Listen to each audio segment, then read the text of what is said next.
This podcast is sponsored by Talkspace. Last year, I went through many different life changes. I needed to take a pause and examine how I was feeling in the inside to better show up for the ones who need me to be my best version of myself. When you're navigating life's changes, Talkspace can help. Talkspace is the #1 rated online therapy, bringing you professional support from licensed therapists and psychiatry providers that you can access anytime, anywhere. Living a busy life, navigating a long-distance relationship, becoming a first-step father, Talkspace made all of those journeys possible. I could speak with my therapist in the office. I could speak with my therapist in the comfort of my home. I was never alone. Talkspace works with most major insurers, and most insured members have a $0 copay. No insurance, no problem. Now get $80 off your first month with promo code SPACE80 when you go to Talkspace.com. Match with a licensed therapist today at Talkspace.com. Save $80 with code SPACE80 at Talkspace.com. Welcome back to Still a Part of Us. I have been sitting here with Ellie, and she has just told us the story of her son Levon, and it is so tender and really hard. It's just there's been so many things that I felt like were very similar to our story, and so I'm grateful that she was willing to come share Levon with us today. So once again, Ellie, thank you so much for coming back and telling us all about him. Thank you so much, Winter. It's been so nice to be able to share his story. Yeah. And as just a reminder for all of our audience, can you tell us what happened to Levon and how long ago he was born? Yeah, so Levon was, I found out that he had died on May 10th, 2025. So it's actually been 8 months exactly as of today since I learned he died. And I was 32 weeks pregnant at the time. We don't really know what happened. We think maybe some kind of thrombosis related to his umbilical cord insertion, but we don't know for sure what happened. Yeah. And it really has just been 8 months ago, and this is hard. And so I would love to hear, Ellie, what were those first few months like? And then compared to even now, 8 months later. Yeah. I think, like a lot of people have talked about, the first 4 months were just brutal. I Yeah. mean, just really, really hard. You know, as I kind of talked about in the first episode, I have two living children who were pretty young at the time, 3.5, and then, almost 2. And they are such little bubbles of joy and happiness, and they definitely helped my husband and I. I mean, Yeah. as much as it's not supposed to be about the kids helping out the parents, they really just they brought light and happiness into our life. And Yeah. as strange as it probably sounds, I think we probably laughed every day still, even after Levon died, because they were around. I mean, and they're Yes. just doing ridiculous, silly things. um, and so, I it's so hard for me to imagine how you do this without living children, and I know many people do. But it is, yeah, I'm very, very grateful that we had them. Yeah. But yes, those first couple months were so hard. So hard. And you talked about this because this is something I relate to because my son was born in July, and July is a really hard month for me. The summer is really hard, and you just like you said, you talked about in the other story that it was a beautiful summer day when you found Yes. out, and he was Yeah. born on a beautiful summer day, and Yeah. that those first 4 months were the middle of summer, which was probably the Yes. time that everybody just absolutely loves in Alaska. So Yes. No, it's like that's when we get all the tourists and yeah, all the people come because it is just gorgeous up here in the summertime. And it's something that was hard, and it made me feel close to him because the whole mm, pregnancy I thought about him being a summer baby. yeah, And uh in Alaska, we talk about how we've had, like, did we have a good summer? Or did we have, like, not a really great summer? And what that means is, like, did we get a lot of sunshine? Was it really warm? Because sometimes the summers are wet and, like, mm, rainy, mm-hmm. and they don't ever get that hot. And then it just turns right into snow. And you're like, man, like, That was no not like, fun. yeah, that was not great. But the summer of 2025 was really, it was a lot of sunshine and a lot of warmth. And one thing is that I did take think 7 or 8 weeks off of work. I don't Oh, remember exactly. And I basically just sat outside. Um, we have some chairs outside of our yurt, and I would just sit in those chairs and feel the sunshine on my face and spent a lot of time just being on our land, feeling his presence, and just kind of being surrounded by all the plants and trees, all green. And it was really hard, but it did feel in some strange way that I still got to experience my summer baby, I guess. yeah. Yeah. Yeah. That's beautiful.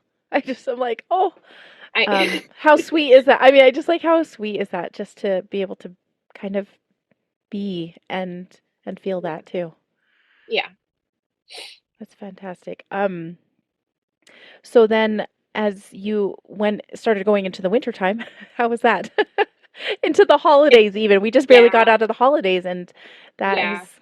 It's that it's it has been harder. I mean, the flowers go away and the leaves turn brown, and then they disappear, and then the snow comes, and it is hard to not have those kind of physical reminders. I think we all kind of find different signs that make us think about our babies, Mhm. and I certainly have mine. And I mean, for instance, like dandelions are something that I really associate with Levon. My plan had been to uh, make him a quilt and dye the fabric using dandelions, because Oh, you can actually use dandelions to yes. make a natural dye. And I did end up making him a quilt, as I talked about, but I did not have enough time in the, Yes. 36 hours to Yep. dye the fabric and everything. And so I never ended up making the dandelion quilt, but the dandelions that summer were crazy. And they were starting to bloom the day that I found out he died. And then they kind of lasted, a little bit past his due date, which was July 4th. And then they kind of start to go away after that. So lots of dandelions, and so it's hard knowing that they're all gone. But I've been looking forward to the day when I know, Yes. like, I will see dandelions again. Yeah. But yes, the winter is hard in a different way. I think it's settling into the new normal. Mhm. Um, Mhm. this is our life now. We have two living children, and then we have a child who is dead and not here. And it's they're still extremely hard, raw moments, but I think the harder part is just adjusting to this is just our life now, and it's Yeah. not changing. Yeah. So that's kind of where things are at for me right now. Yeah. Um, you've already mentioned your children and they're adjusting to this new normal. Like your daughter was probably old enough, and it sounded like she was very aware of Levon. How have they done? Do you guys talk about him? Is he part of your daily conversation? Yes, yes. My daughter especially talks about him probably almost every day. And my son also talks about him a Mm, fair amount. So we have a lot of kind of physical reminders yeah. around our home that are associated with him. We have um, his ultrasound picture up, and then we also have a picture up that we took of him at the funeral Hmm. home. We have his blanket framed by my bedside table, and we have his little outfit that he wore hanging up like over by my husband's side of the bed. And then we also got some like thing footprints done. The Oh, funeral yes. home did some black ink footprints for him.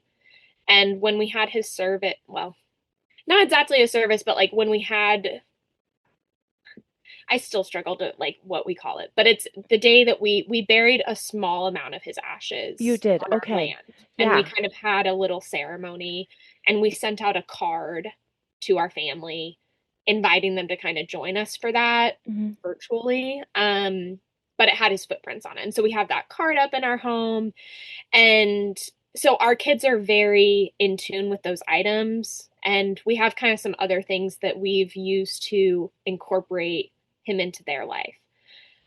For example, we started going to a support group, and they gave us a kid's book that was called, or it's called I Will Always Love You by Melissa Lyons. Hmm. And in the book, the kid, it's about two children, but there's a voice that's talking to them. I think it starts off like, if you're reading this now and I'm far away, listen up, I've got something to say. And it's like the voice of a child who's not here anymore. But Yeah. the kids in the story have like little hearts that light up. And so the support group gives this book for people who have living children. And then there's also a little pillow that lights up Oh, as well that they give with it.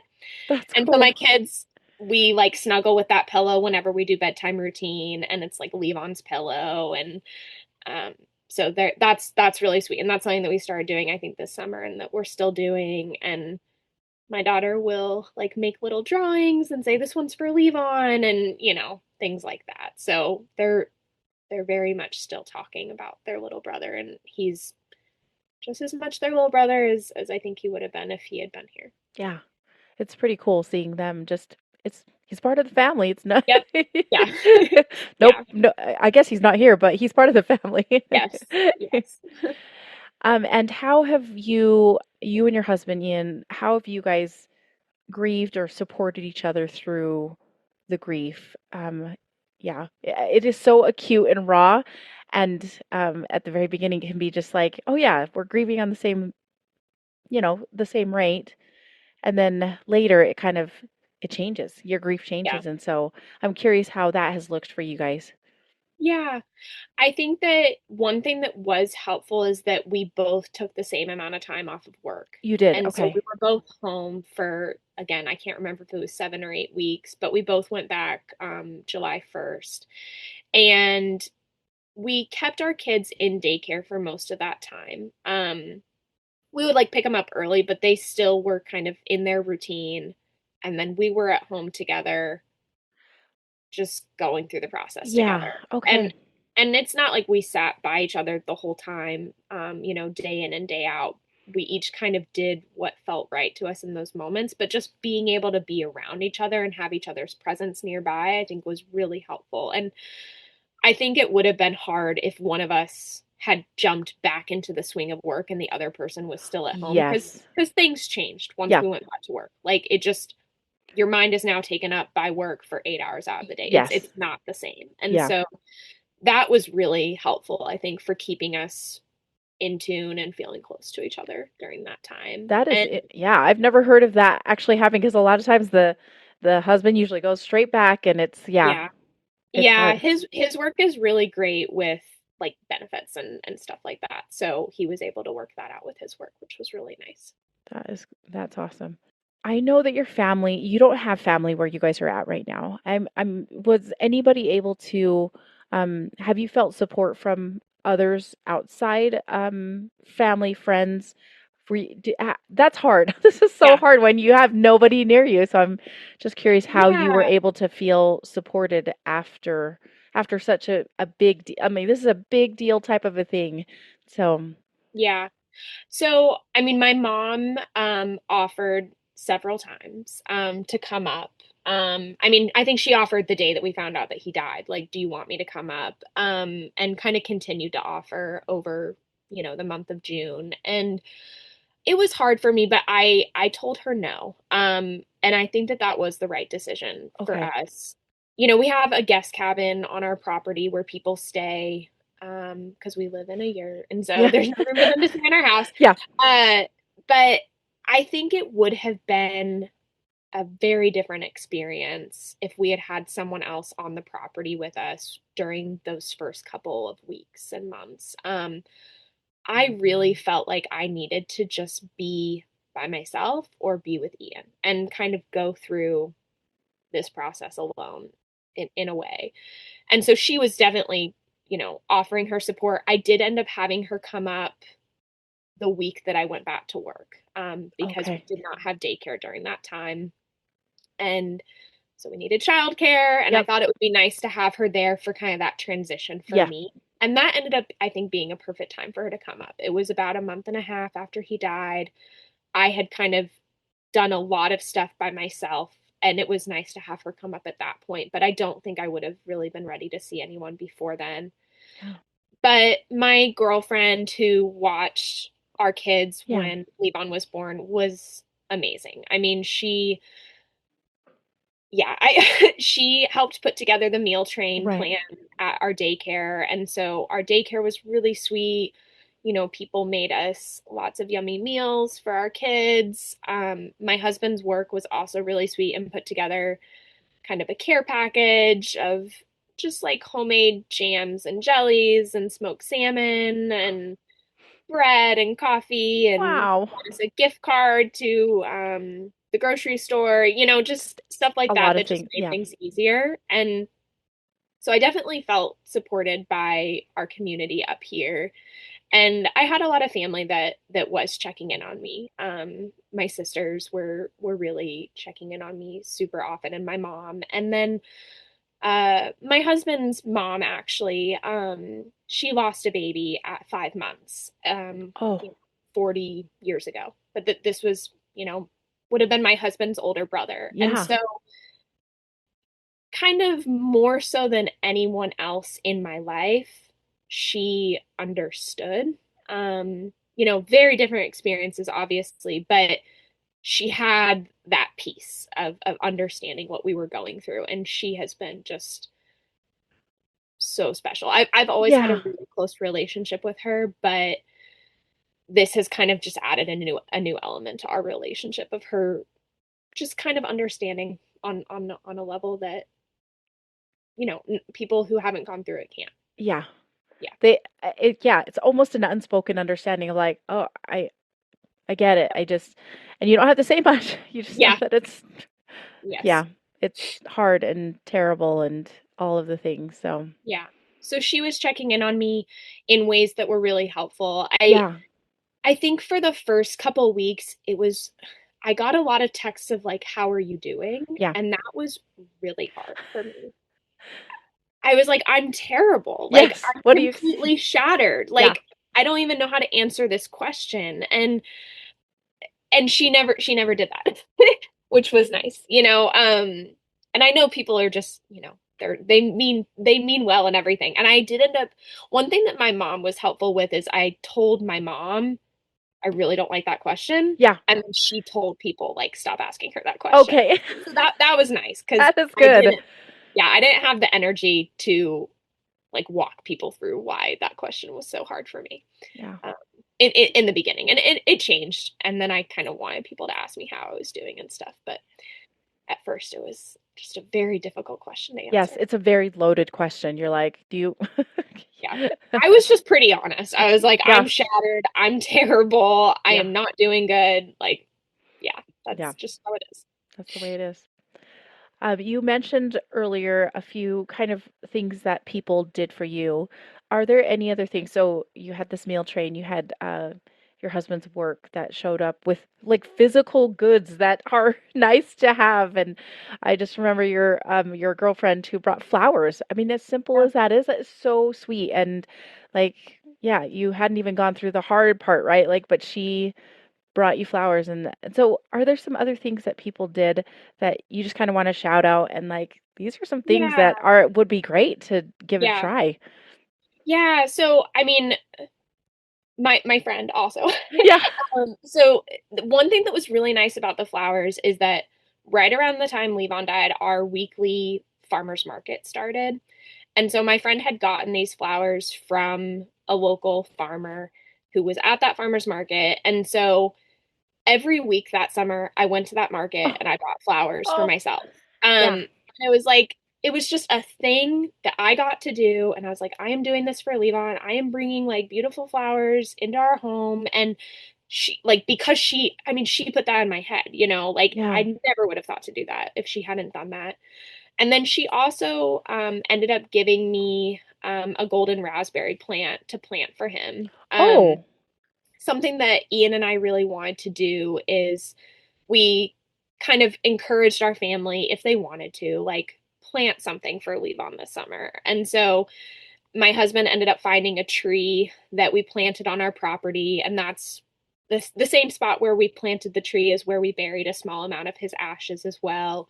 And then my friend gave me this golden raspberry plant that I ended up planting on his due date. My mom, for the holidays, actually, she ended up making me a little ornament with his name on it, mm, which was really sweet. And then we also have kind of been collecting rocks for his little tree area. And Oh, so people have brought rocks whenever they've come to visit really? us. Yeah, so that's really sweet. And Yeah, like, that is. yeah, just to like add little things to it. My grandmother sent us like a fair amount of money and said, do whatever you want with this. I thought maybe you could like build a bench over by Levon's tree, but Oh, like honestly, like whatever you think you want to do with it. I think I'm gonna use it to plant like a perennial garden next oh, summer. Um, but anyway, just like things that were really thoughtful, but yeah, just really thoughtful and kind of specific to us felt really special. yeah.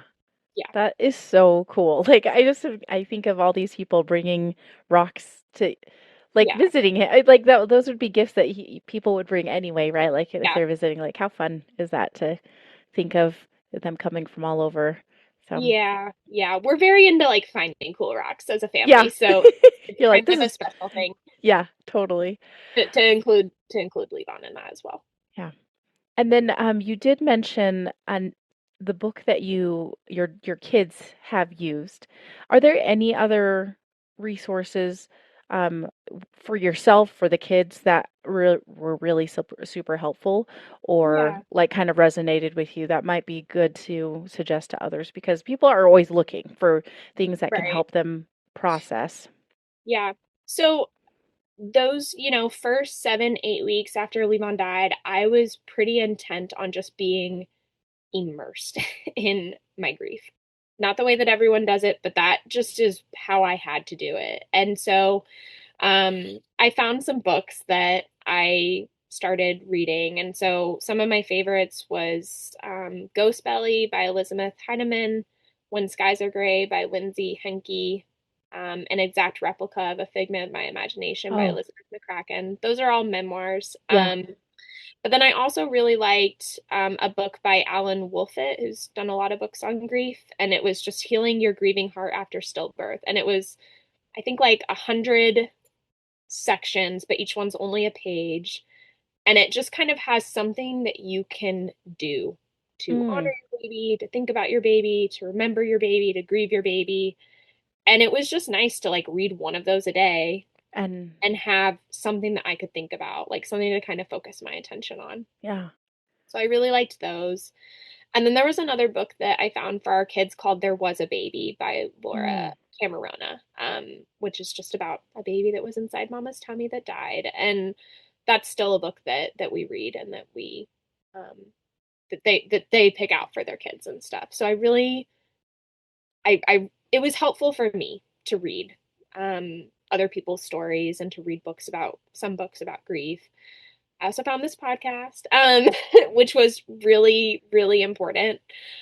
Like I said, I was super immersed in how I was feeling, and I did not even listen to anything other than this podcast and music that made me think about my son for almost until like October, November. Like it, Hmm. it took me a really long time to be even open to listening to anything else. So, one thing that I did when I went back to work is I would take a 1 hour walk over my lunch break pretty much every single day. I'd put in my headphones and I'd put on this podcast. And I don't know, I think for some people like it, I know for my husband, he's listened to a couple of the episodes and it's like too hard for him kind of. Yeah. And it was hard for me too. I mean, I was like crying a lot during these walks and stuff, Yeah. but it was a way for me to still feel like I was getting in touch with those feelings and thinking about my son and being outside and walking when I was back at work and like being forced to kind of move on Yeah. in quotes, for me to still engage with those feelings and stuff. So that was really, really helpful for me, honestly. Yeah, we're so glad that that's exactly why I like listening to too and talking to different moms because I'm like, it just makes me feel close to my son, like because it does put me back in touch with that sadness, but also just helps me remember, like, oh yeah, somebody remember, when you talk about his toes or you talk Yeah. about the way his nose looked and it's just yeah, you just think about those things and it's a way to feel close. Yeah. I think that's cool. And Were there any other little things that have helped? I know you mentioned a few like physical things that you've had around the house that kind of remind your kids and you guys about Levon. Were there any things that people gave to you, or I know you mentioned the flowers. I'm just wondering if there's anything else that, because I know people always ask me, like, is there anything I can get this Yeah. person that would be helpful or that would make them feel close to their baby? I think that for me, like some of these things are things that were given to us, and some of them are just things that I think would have been really nice. In terms of a little care package or Hmm. something for Hmm. someone who is, just in the first couple days after this. I breastfed both of my kids, and so when Levon was born, my milk was ready to come in, Yeah. and it did. But one thing that actually really helped that I don't know if I've heard people talk about it yet is the Cabo cream. Oh, Um, I've never heard that Extra before. strength. Yeah, so the brand I think is Cabo cream, but it has cabbage extract in it. So it's the same idea as Oh, cabbage leaves. yeah. But it's a cream rather than a Sticking bunch a of cabbage leaves that you have to deal with. I know. And you have to get the extra strength because the regular strength is like just for like if you're just kind of having like issues with overproduction. But if you want Okay. to actually stop production, you have to get extra strength. And it won't stop it on its own. You still have to kind of do like go through the process Hmm. of, you know, letting it dry up and not pumping and like not expressing and everything. But I was told that it was probably going to be a 2 week process, and it ended up only being about 5 or 6 days that my milk Okay. was around. So I just ordered it. They had it at the hospital, and so that's where I got like cued into it. But then I Oh, ended up ordering it off Amazon. So yeah. Cabo cream, if That's you know so if helpful. they're not pumping, yeah. I mean, it just made it a little bit of a quicker process and Yeah. just less messy, and was just easier for me to slather on cream than deal with all the cabbage leaves. Yeah. Uh, I mentioned the meal train. I think, we were so grateful for any Yeah. meals that were provided to us, but the home cooked meals for us were Oh, really like warmed our soul. I still remember this like beef, carrot, potato stew that someone made for us with like a homemade rosemary garlic sourdough thing. oh, And like that just felt so special. So really, if you have the time or the ability to make like a homemade meal, I think that it just brings a little bit more warmth yeah. to the soul for people. Um, Something else that my girlfriend did for me was got me like some nice chocolate, which has Mm. never really been like a thing that I was into, but sort of became a little bit of a ritual for me in the evening times after the kids would go to bed, as I would have a little bit of chocolate and like a cup of tea. And after your baby's born, you still have all those instincts of wanting to take care of them, but Yeah. they're not here. And so I sort of turned it on myself and trying to take care of myself. That is fantastic. Yeah, so it was kind of a way of like, okay, I'm gonna sit down on the couch and I'm gonna have this like little bit of chocolate and a little bit of tea and just kind of take care of myself. Yeah. And so I think like including something like that is a really nice idea. Also, like the big comfy pads that you need after you go into labor, but you might not think about getting. Those are Yep. nice to have because I didn't think about it, but my girlfriend did and she got those for me. And then also just kind of going along with the like cozy, comforting, like a nice robe or some cozy Yeah. socks or stuff like that. I think that my mom had actually bought me a robe for my birthday because I Hmm. told her, I really would like a nice robe for when I'm postpartum, Yes. not realizing like That. that it was going to be a very different kind of postpartum, but it actually arrived like a couple days after Levon was born. And so it was kind of perfect timing in a sense. And it was nice to have that robe. I mean, my mom told me like you can return it if you want. I completely understand. But I actually really liked having it, putting on my robe, having my chocolate and my tea and just sitting on the couch. And it was they were just little tiny small things that made my body feel a little bit better. Yeah. And yeah, so stuff like that I think is really can be helpful. Yeah. Those little comforts, the way you described them, I was like, they were all just a little like Yeah, Yeah. comforting to the soul. It just adds up when you have all of those things taken care of you. So Yeah. that's pretty neat. And I love a good fuzzy robe. I mean, come on, that's like fantastic. Yeah. I'm always like in a blanket if I can. I have a blanket right here if I can Yeah. manage it. This is what I'm doing all the time. So, um, okay, you have kind of alluded to this, but I just want to talk a little bit about how you have processed your grief. What are some things that you specifically did that have helped? And I just want to point out you've already talked about so many of them. Like you guys have gone to a grief support group with your kids, and you have taken these kind of made some self-care rituals and other things. But what are some things that you would share with others that may help somebody in this same path that we've traversed? Yeah. So, I mean, kind of in the same line of like you have that desire to take care of your baby even though they're still not here. Um, and like I've kind of talked about, I really like making things with my Yeah. hands. And so I spent a lot of time and I'm still making things that remind me of Levon or that are for Levon, even though he's not here. So, for example, I spent the summer making this sweater Oh, actually. Um, really? yeah, and so the designer talked about the pattern being rain falling down onto flowers and then the roots growing up. And it's all about like the circle of life and like rain comes and plants grow. And I thought that that was a really beautiful idea. And so I made this sweater sitting outside in the sunshine in the weeks after he died. And now I get to wear it in the wintertime and think about him. Something else that I had done is I did have this necklace made by someone else, but I did design it. That So is it's, beautiful. thank Like, you. So she made the gold part with the gemstone inside, uh-huh.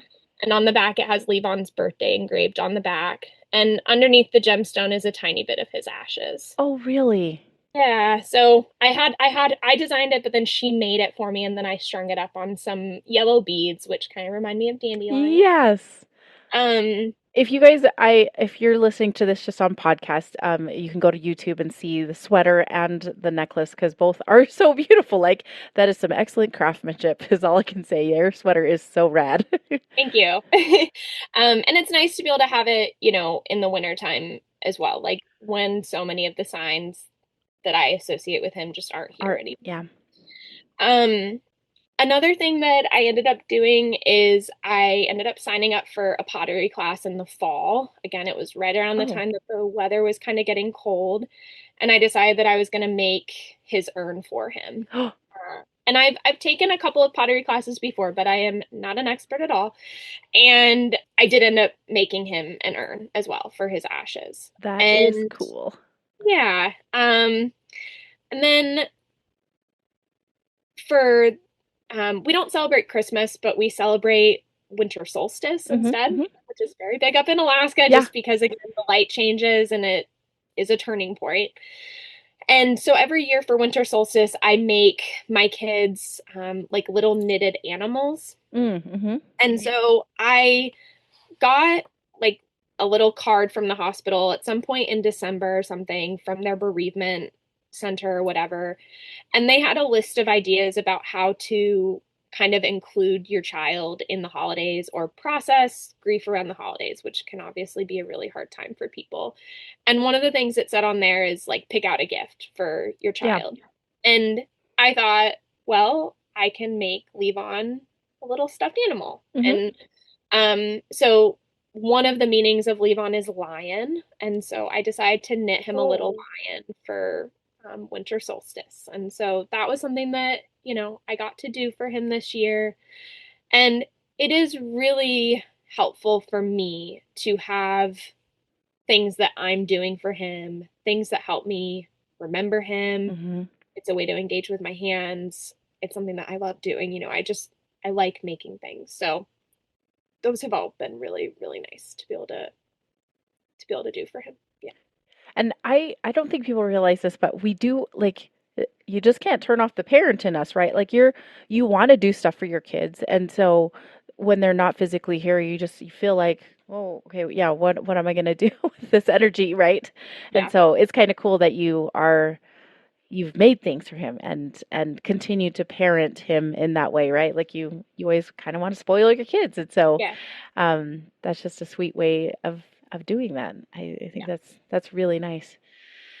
So I like to ask this question because it's the question that I like to ask a lot. Is that are there things that people said and did that you've already talked about a few of them, but are there any things that people said to you that like were nice, like it helped you with things? And then on the opposite end, I'm going to ask you, what are some things that maybe you should stay away from if you're trying to comfort Yeah. somebody going through this? Yeah. So any words that are you would maybe stick to, and other ones maybe just stay away from.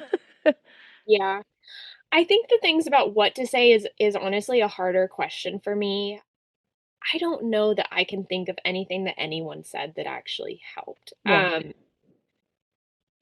There's just nothing that someone can say, I don't think, that was gonna make me feel better. right. I think some of these things that I've talked about, things that you can do for people, they do help a little bit, even though in the moment it doesn't really feel like it. I think looking back, some of those kind of physical comforts, the food and like the flowers and just and I will also say, continuing to remember the child Mhm.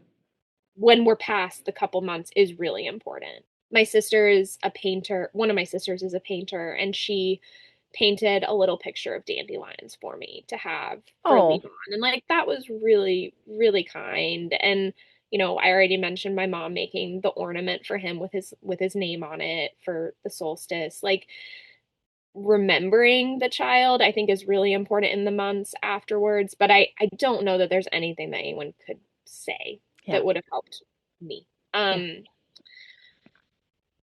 I think that I guess in the beginning, like first couple weeks, I really couldn't talk about what had happened. The only person I really talked to was Ian. mhm, And that was when a lot of people were asking me, like, what happened? And I was just like, I don't want to talk about it.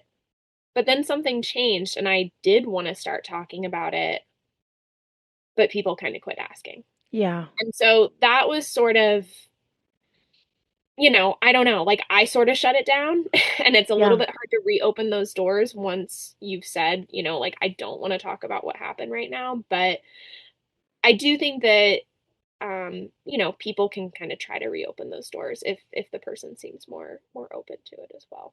yeah. Yeah. That is tricky because you're right. Like there was definitely times when I'm like, I'm not ready Yeah. for it to be out there, or it is. I know we've talked about it being kind of sacred almost sometimes, and you're just like, I'm Yeah. not ready to talk about that quite yet with somebody. Yeah. And not I just think with that anybody either, right? I mean, it's, right. yeah. So, No, yeah, I mean hard. I had a one member of my family who asked me before he had even been born, like what happened. And I was like I have no idea. I don't even know. Yeah, And then this person never brought it up again. So it's yeah, just like it's kind of those first days and first week or so, I personally I would be a little bit cautious about asking too many questions at that time. But maybe I'm yeah. wrong. No, no, no. But also because you really did not know what happened, Yeah, and a lot of parents opt to not get any sort of autopsy, and so they may never know, yeah. and that's hard to be able to say, I don't know, I don't know, I don't know, over and over and over Hmm. again. And then it is interesting that you at one point in time decided that you were okay talking about it. And maybe it's because you had gotten to the point of you had been able to process it because people don't realize that you found out on the Saturday Yeah, and then gave birth to him on Monday, right? yeah, yep, Late Monday. yeah, It's not very much time to process what is happening, right, and so it's kind of shocking to the system, and I think people don't quite realize that you don't yeah, know what just hit you either. So, yeah, yep. yeah, it is it is it is hard. So, Ellie, I this has been a great conversation. You've given us so many resources. I feel like there have been some excellent things that I think others can do, and others can help others that may be on this same path. So, thank you so much. Is there any last advice you would like to share with us, or is there anything else you'd like to last say about Levon, or say anything to him? Well, I would say just to kind of finish up with like what not to do. Yes. I had someone in my family who, he had asked like what can I do to help? And something that I sort of threw out to them was like, well, I really want to get his blanket framed, and so you could like pay for the frame. Like I was just trying to come up with like random Yeah. things that Hmm. he could do.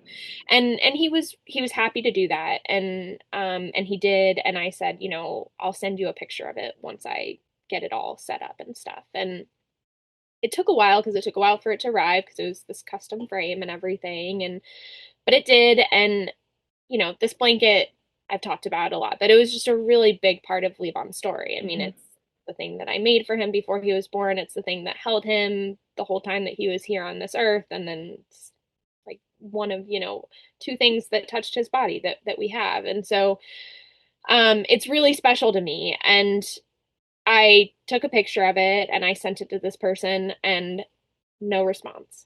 Oh. And then, about a week later, I reached out and I said, like, is there any reason why you didn't respond? And the answer I got was, I guess I forgot. And Oh. and it was